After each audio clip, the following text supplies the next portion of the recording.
Assalamu alaikum, dear students. Hope you are all fine. Welcome to the practical course of Biomedical Control System. Here's your lab instructor, Nashita Alwaz. This lab basically consists of 5 portions: lab objective, equipment needed for the experimentation, theoretical background of the experiment, lab performance part, and conclusion. The objective of our today's experiment is to compute the transient response parameters of the control systems. Equipment needed for the experimentation is MATLAB software installed in your personal computer. Moving towards the theoretical background of this experiment, as we have talked about the time response of the control system in the previous lab. So the time response of the control system is basically the response of the control system with respect to time. When the response of the system is changed from rest or equilibrium, it takes some time to settle down. ऐसा नहीं है कि system पे जब आप input apply करते हो तो फौरन से सेटल डाउन हो जाए, फौरन से एक्चुअल आउटपुट आपको मिल जाए. उसे कुछ टाइम चाहिए अपने आप को सेटल डाउन करने के लिए. Transient response is the response of the system from rest or equilibrium to steady state. Basically, transient response आपका वो response of the system है जब steady state जो है from rest or equilibrium means वो response of the system जब आपका system जो है try कर रहा होता है steady state तक पहुंचने के लिए, actual output तक पहुंचने के लिए. आपको फौरन से actual output नहीं मिल जाएगी, आपको आपके सिस्टम ने ट्राई करना है कि उसका एक्चुअल आउटपुट मिले. तो जिस टाइम ड्यूरेशन में वो ट्राई कर रहा होता है कि उसको एक्चुअल आउटपुट मिले, उस टाइम पर सिस्टम का रिस्पॉन्स को आप कहते हो ट्रांसिएंट रिस्पॉन्स, जिसके बारे में हमने डिटेल से पढ़ा था. The response of the system after the transient response is called steady state response. जैसे ही ट्रांसिएंट रिस्पॉन्स मतलब सिस्टम जिस टाइम में ट्राई कर रहा होता है वो अचीव हो जाता है, एक्चुअल आउटपुट सिस्टम को अचीव हो जाती है, तो उस टाइम पर सिस्टम होता है उसको कहते हैं steady state response. Mean system ने एक्चुअल अचीव कर लिया है.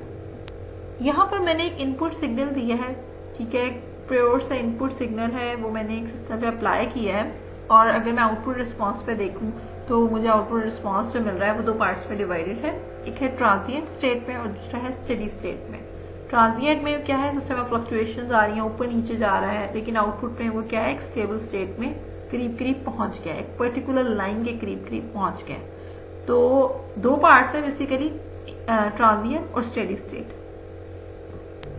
सो आज की हमारी जो लैब का मोटिव है वो ये है कि हमने ट्रांसिएंट रिस्पॉन्स के स्पेसिफिकेशंस को पढ़ना है, उसके पैरामीटर्स को पढ़ना है. हमने लास्ट लैब में स्टेप रिस्पॉन्स के बारे में पढ़ा था. Step response of the system is an important performance characteristics because it determines how quickly and accurately a system responds to the changing inputs. हमने एक इनपुट दी थी और सिस्टम पे, कंट्रोल सिस्टम पे हमने एक इनपुट दी थी और उसका रिस्पॉन्स हमने चेक किया था लास्ट लैब में स्टेप रिस्पॉन्स को यूज करते हुए. अब जो हमारी आज की लैब है वो यही है कि हमने सिस्टम पे एक स्टेप इनपुट दी है, तो सिस्टम किस तरह से बिहेव करता है, और अगर सिस्टम का जो रिस्पॉन्स हमें मिल रहा होता है उसमें जो ट्रांसिएंट और स्टेडी स्टेट रिस्पॉन्स मिलता है, उसमें से ट्रांसिएंट रिस्पॉन्स के कौन कौन से पैरामीटर्स हैं वो बेसिकली हम आज की लैब में पढ़ेंगे. तो वो होते हैं, आपके पास पीक टाइम होता है, रेस टाइम होता है, ओवरशूट होता है. तो ये डिफरेंट पैरामीटर्स हैं जो कि टाइम रिस्पॉन्स के अंदर ट्रांसिएंट में लाए कर होते हैं, ट्रांसिएंट रिस्पॉन्स में लाए कर होते हैं. Rise time is defined as the time it takes the transient response to move from 10% to 90% of the steady state response. Okay? So steady state response basically क्या है, actual response. जब आपका transient response, वो response जो हमें नहीं चाहिए होता, वो try कर रहा होता है actual response लेने की, उस टाइम ड्यूरेशन में वो टाइम जब आपका ट्रांसिएंट रिस्पॉन्स मूव कर रहा होता है कि वो 10 से 90% तक पहुंच जाए of the steady state response, उस टाइम को आपको कहते हो rise time. The maximum overshoot is the percentage by which the maximum value of the transient response exceeds the steady state value. अब स्टेडी स्टेट वैल्यू क्या है, actual response of the system. For example मैं कहती हूँ मेरा actual response of the system जो है वो है 40 डिग्री सेंटीग्रेड, लेकिन ऐसा नहीं होता कि आपको एग्जैक्ट 40 मिले।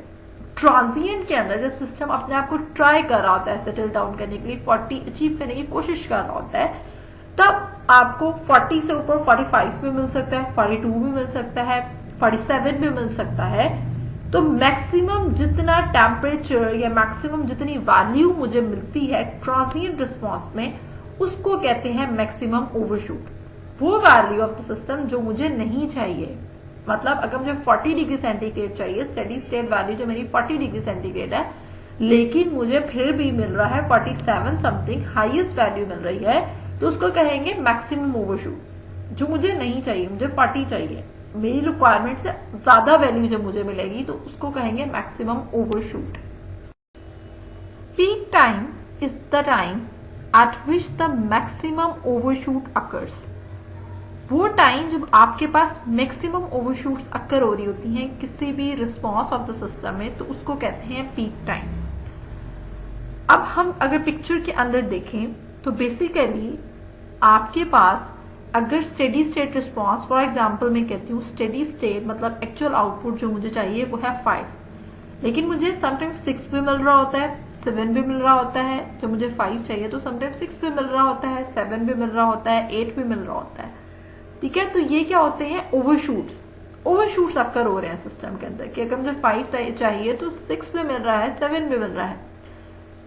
ये क्या है, ओवरशूट्स है। अब जिस टाइम ड्यूरेशन के अंदर मुझे मैक्सिमम ओवरशूट मिलेगा, मतलब अगर मुझे 5 चाहिए और मेरे पास हाईएस्ट आउटपुट जो है वो 8 तक आ रही है, जो कि मुझे नहीं चाहिए, वो क्या है, मैक्सिमम ओवरशूट है।